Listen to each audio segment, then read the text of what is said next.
Hi guys! So today, pag-uusapan natin yung pag-solve ng inequalities. So last time, natutunan natin yung pagsulat ng interval notation and set builder notation. So this time, kukunin naman natin yung value ng variable na meron tayo. Okay? So pag-uusapan din natin yung tinatawag na compound inequalities and then isosolve din natin siya. Okay? Okay guys, so before tayo mag-solve ng inequalities, mag-review muna tayo kung paano mag-solve ng equation. So ito yung ginawa natin nung previous video, right? So we have here 2x minus 5 equals 7. So again, ang equation is yung pinagsamang expressions na pinagtugtong ng equal sign. Okay? So in this case, ang kailangan nating malaman is ano yung value ni x para pag minultiply ko sa 2 at minus ko sa 5, ang magiging sagot ay positive 7.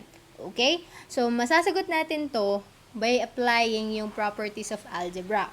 So yung goal lang natin ay makuha kung ano yung value ni x. So therefore, dapat yung matira sa side na to is yung x lang. Tama ba? So kailangan nating matanggal yung ibang number na kasama ni x dyan. So, yung unang tatanggalin, of course, yung malayo kay x, which is yung negative 5. And para makancel siya, kailangan natin i-combine with positive 5.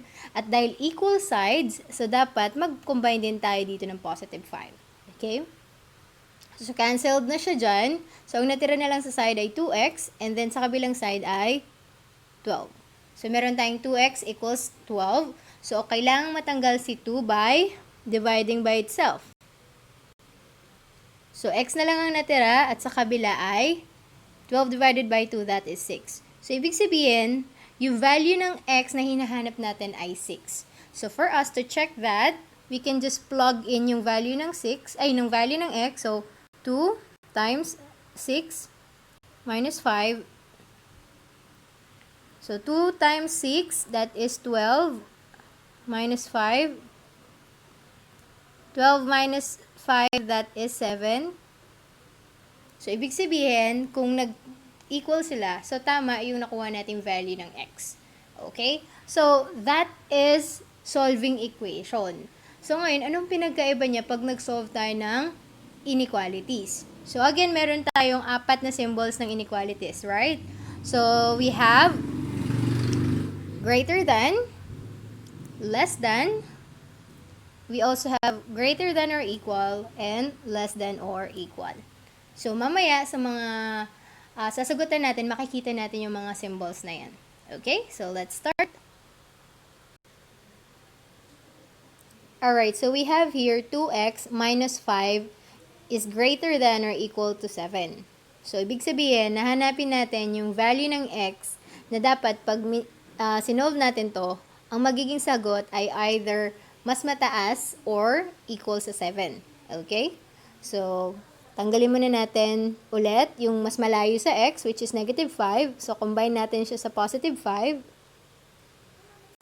So, 2x na lang. And 7 plus 5, that's 12. Then, tanggalin natin si 2 by dividing by itself. So, x is greater than or equals to 6. So, dapat, ang value daw ng x ay mas mataas or equal sa 6. Okay?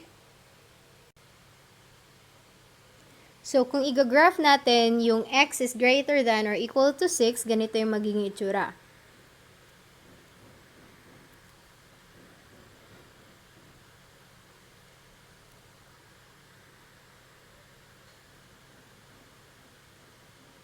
Alright, so sabi dyan, yung x ay pwedeng maging 6, so buong circle, or pwedeng mas mataas sa 6. Okay? So, kung isusulat natin yung interval notation yan, it could be like this.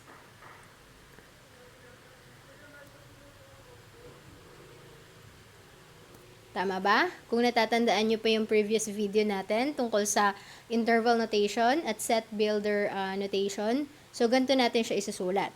So, ang ibig sabihin lang yan, yung pwede nating magamit as value ni x is mula sa 6 hanggang dun sa infinite na sa kanan niya. Okay, sa positive infinite. So, let's say, gumamit tayo ng 7, gumamit din tayo ng 6. Okay? As value ng x natin. So, ang ating is 2x minus 5 is greater than or equals to 7. Tama? So, i-plug natin si 6 as value ng x. So, 2 times 6 minus 5. So, pag sinolve natin yan, 2 times 6, 12 minus 5.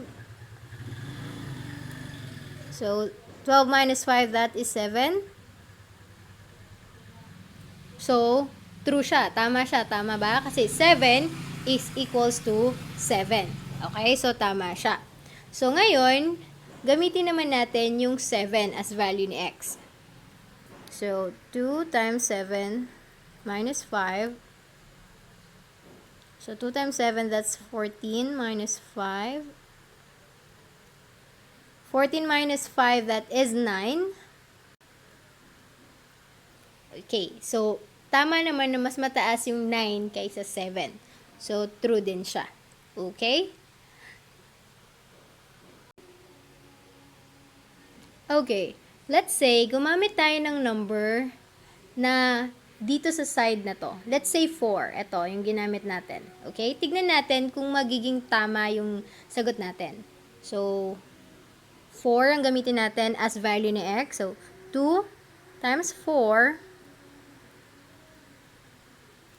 So, 2 times 4, that is 8 minus 5.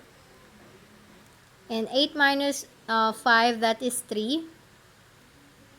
So, sinasabi dyan daw na 3 is greater than or equal to 7, which is wrong. Hindi siya totoo. Tama ba? So, ibig sabihin, ang dapat na gagamitin lang talaga is yung mula sa 6 papuntang kanan. Infinite numbers papuntang kanan. Okay? So, hindi tayo gagamit ng dito. Alright? So, napatunayan natin yan by plugging different numbers.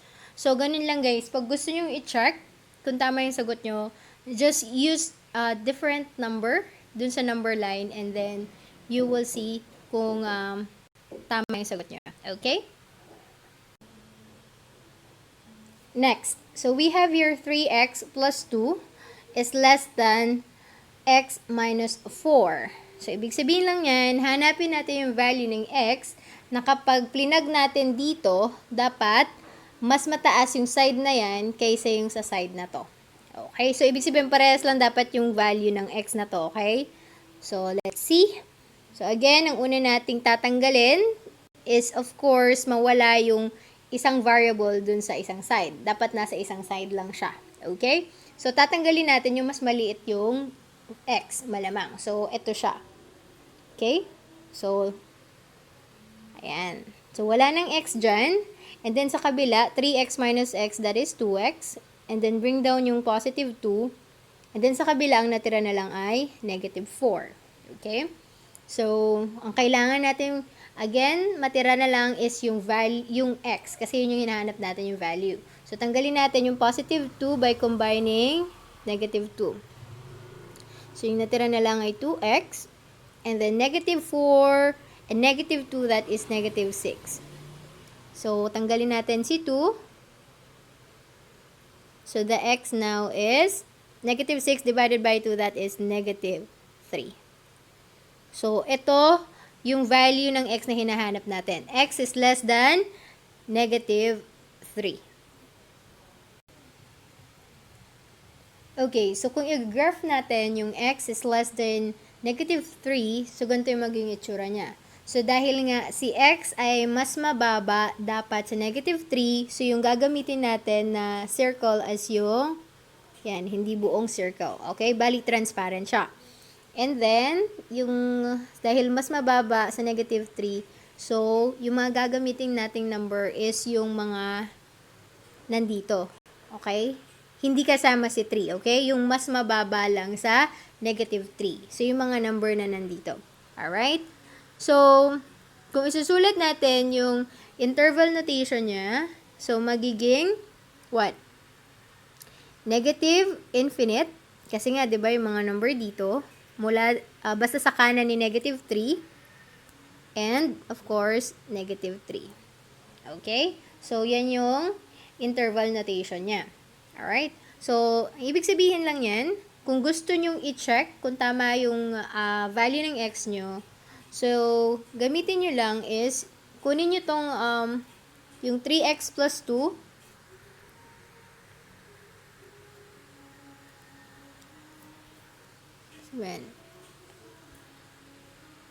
yan, kunin nyo to, and then i-plug nyo yung any number na nandito, okay? And then i-plug nyo dito sa x. So, kapag yung side na to is less than sa side na to, ibig sabihin, tama kayo. Okay?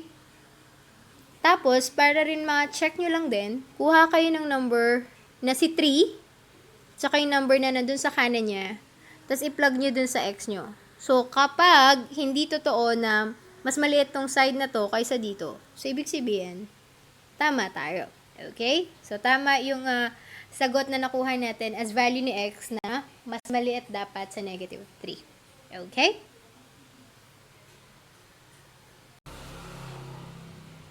Okay.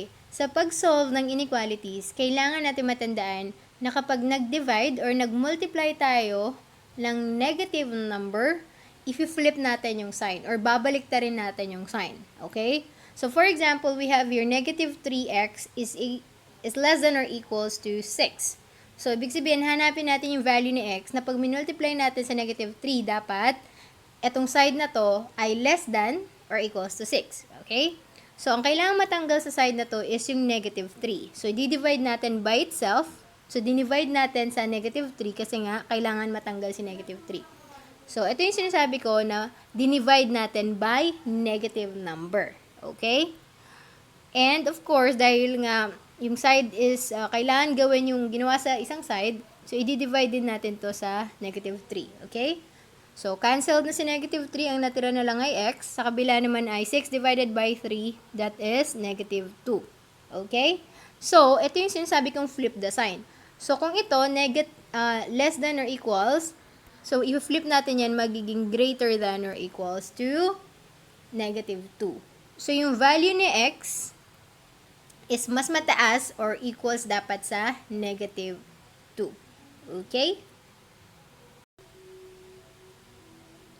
Okay, so kung i-graph natin yung x is greater than or equal to negative 2, ganito siya. So, dahil nga greater than or equal, so, ibig sabihin, pwedeng gamitin si negative 2. So, yung circle natin ay buo.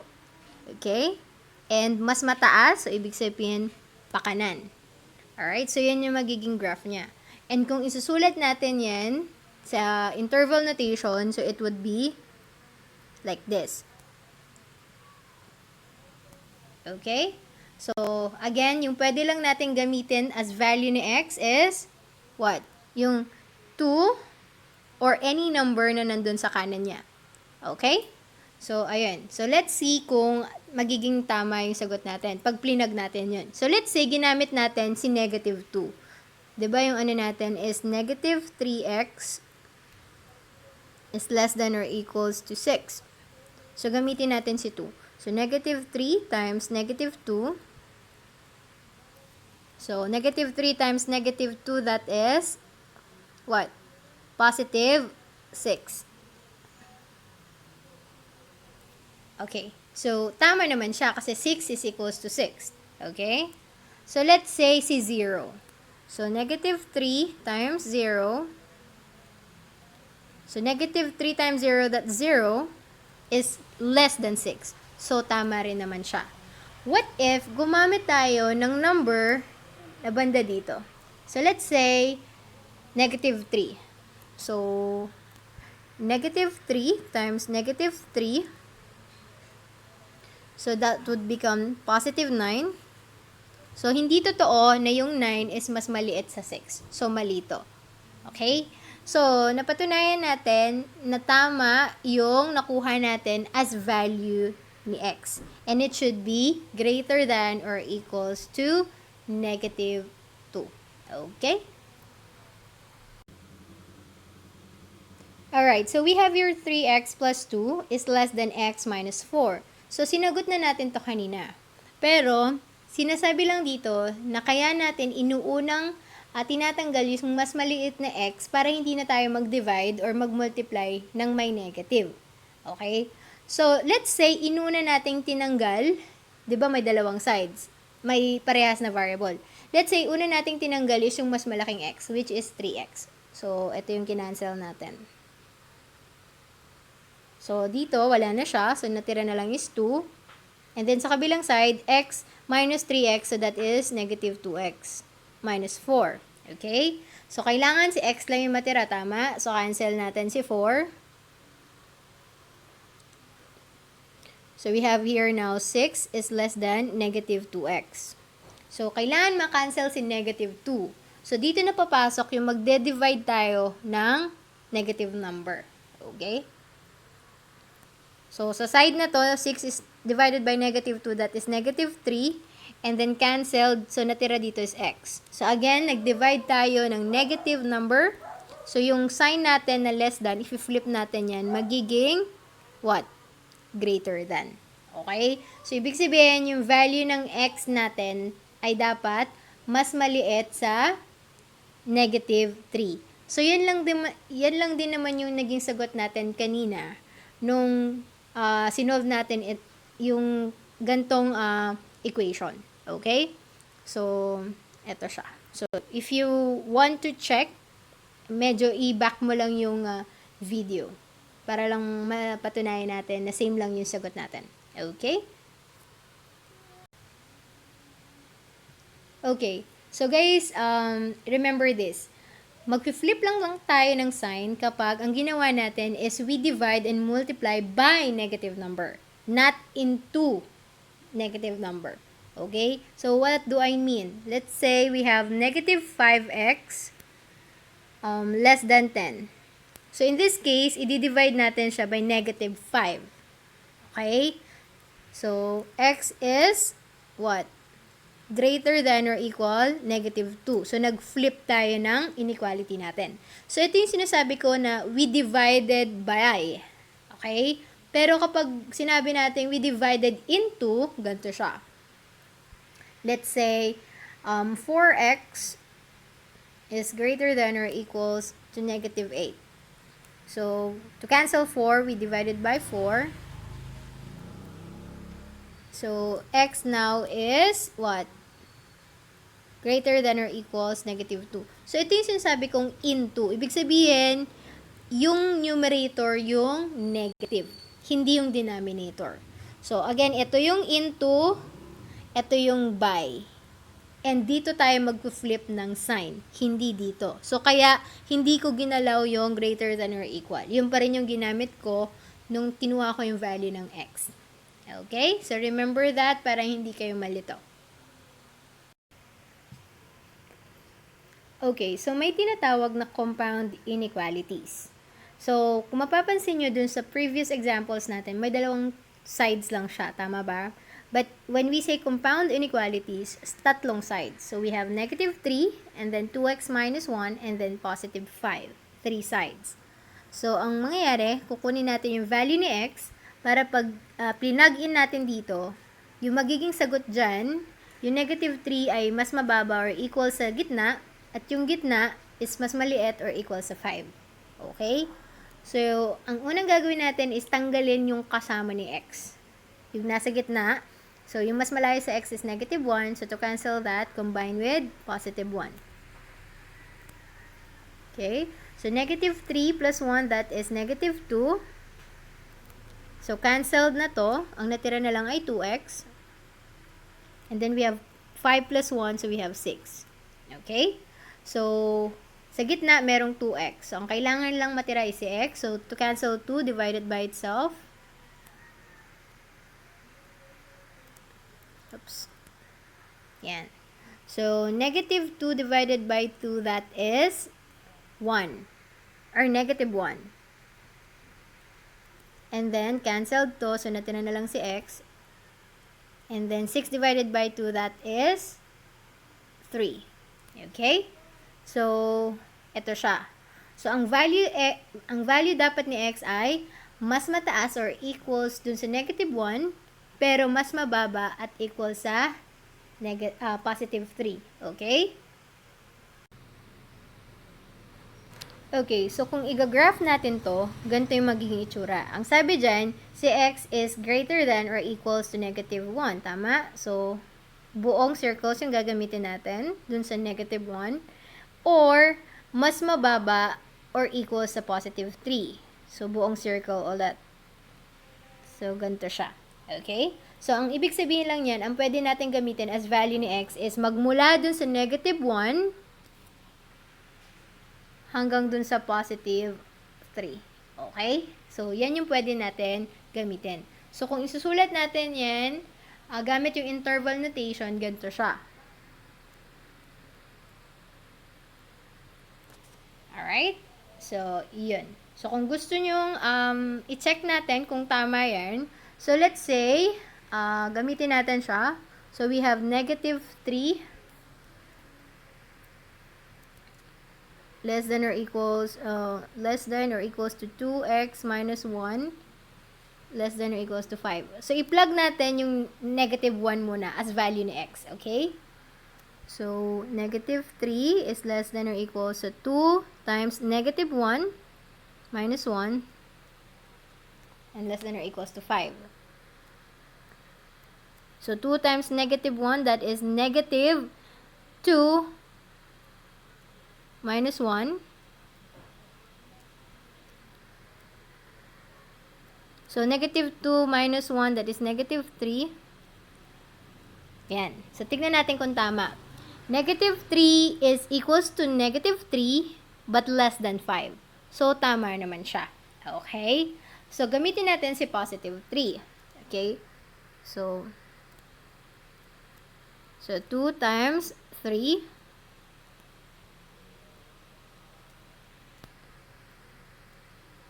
So, 2 times 3, that is 6 minus 1.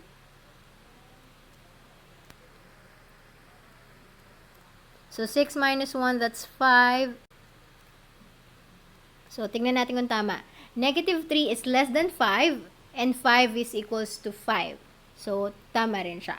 So, tama yung nakuha nating value ng x. So, sabi dyan, diba, any number between negative 1 and positive 3. So, let's say, kunin natin yung 0. Okay? Kuha tayo ng number na 0. Plug natin siya dun. So, negative 3. And then, 2 times 0 minus 1. So, negative 3. 2 times 0, 0. Minus 1. So, 0 minus 1, that is negative 1. Okay, tingnan natin kung tama. Negative 3 is less than negative 1, and negative 1 is less than positive 5. So, tama pa rin siya. Okay? So, that's the value of x. So, let's say, ang kunin nating number is wala dito sa negative 1 and positive 3 na numbers or between nila. Let's say, gamitin natin to. Negative 2. Let's see lang kung magiging tama siya. So, negative 2. So, 2 times negative 2.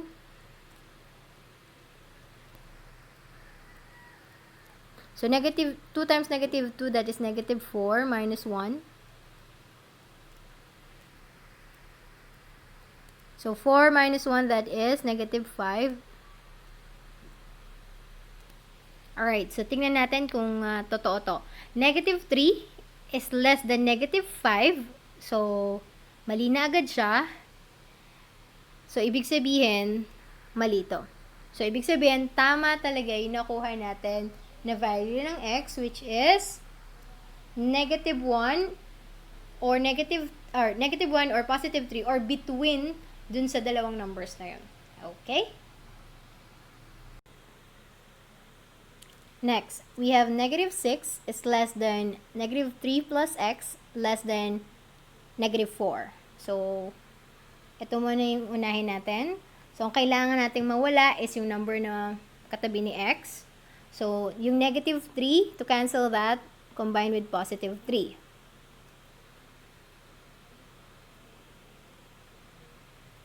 Okay, so canceled na siya dito. So, negative 6 plus 3, that is negative 3. And then, yung natira sa gitna ay x na lang. And then, negative 4 plus 3, that is negative 1. Okay? So, yung value ni x ay greater than negative 3, pero mas maliit sa negative 1. Alright? Okay, so kung i-graph natin to, it will be like this. So, yung x daw ay mas mataas sa negative 3. So, ang gagamitin nating circles is yung transparent na circle. And then, mas mababa sa negative 1. So, ayan. Okay? So, ibig sabihin, yung number na gagamitin natin as value ni x is yung number between negative 3 and negative 1. Okay? Yung nandito. Pero hindi natin isasama yung mismong number na negative 3 and negative 1. So, it could be negative 2 or, yeah, it could be negative 2 or negative 2.5 or negative 1.5, something like that. Basta, between dun sa negative 3 and negative 1. Okay? Kung isusulat natin yung interval notation niya, magiging ganito. Okay? So, yan yung interval notation niya. So, if you want to check kung tama tayo, you just need to plug yung negative 3 or negative 1 dun sa value ni x, then evaluate it. So, kung yung negative 6 is mas mababa dun sa gitna, pero mas maliit siya sa negative 4, so tama tayo, okay? And then, you can also use nga yung negative 2, negative 2.5, or negative 1.5. Okay? Alright, so, another compound inequalities is ganito. So, we have here, negative 4x plus 2 is less than 6, or 2x is less than or equals to negative 6. Okay? So, yung symbol na to, ang ibig sabihin lang yan is or. Alright? So, let's get the value of x. So, ito muna yung sagutan natin. So, negative 4x plus 2 is less than 6. So, ang kailangan nating matanggal muna dyan is yung positive 2 by combining negative 2. So, ang natira na lang is negative 4x less than. So, 6 minus 2, that is positive 4. Then, cancel negative 4 by dividing by itself. Ayan. So, dito, x na lang. And then, 4 divided by negative 4, that is negative 1. So, again, nag-divide tayo ng negative number. So, ang mangyayari sa ating sign is, mag-flip siya. Okay? So, it will become now greater than negative 1. Okay? Then, sa kabila naman, so, 2x is less than or equals to negative 6. So, to cancel the 2, divided by itself. So, si x now is what? Less than or equals negative 6 divided by 2, that is 3. Yan. So, x is greater than negative 1 or x is less than or equals to 3. Okay? Okay, guys. This is negative 3, okay? Kasi negative 6 divided by 2 is negative 3. So, ang ibig sabihin yan is x is greater than or equal, okay, x is greater than negative 1. Alright, so negative 1, so, eto siya. So, dahil greater than, yung circle natin is transparent. So, greater than, ibig sabihin, sa kanan niya. Infinite number sa kanan niya. Okay? So, kung isusulat natin yung interval notation niya, it will be like this. Negative 1, and then positive infinity. Okay? Doon naman sa x is less than or equals negative 3. So, negative 3, dahil greater than or equal, or less than or equal, so dapat yung circle niya is buo. And then, less than, so papuntang kaliwa. So, infinite number din. So, interval notation niya is like this. So, negative infinity. And then, dahil pwedeng gamitin si negative 3, so it will be like this. Okay? So, don't forget this. So, ganito yung magiging interval notation nila. Okay? So, x could be greater than negative 1, or x could be less than or equal negative 3. Okay?